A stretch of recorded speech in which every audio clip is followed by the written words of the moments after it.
শখের জীবন তো আমারও ছিল, শুধু হেরে গেছি পরিস্থিতির কাছে রে ভাই। আফসোস করে তো কোনো লাভ নাই।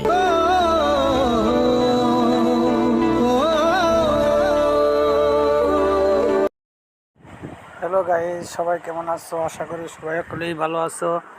আমি লিঙ্কডিনে কাজ করি, এটাই আমার বাস্তবতা। হালাল উপার্জন করে খাই, এটাই। যদি ভালো লাগে অবশ্যই লাইক কমেন্ট শেয়ার করে দেবা, আর ভিডিওটা অবশ্যই শেষ পর্যন্ত দেখবা। কে কে এই মাসে কত টাকা বেতন পাচ্ছে অবশ্যই কমেন্ট করে জানাবা। আর লিঙ্কডিনে কাজ করো কে কে, তাও কমেন্ট করে জানাবা। আশা করি সকলেই জানাবা। কিনের সময় ভিডিও এভাবে ভয়েস দিই নাই, আজ প্রথম দিলাম লিঙ্কডিনের ভিডিও। কে কে ভিডিও এগুলা দেখো। শখের জীবন তো আমারও ছিল, শুধু হেরে গেছি পরিস্থিতির কাছে রে ভাই। আফসোস করে তো কোনো লাভ নাই।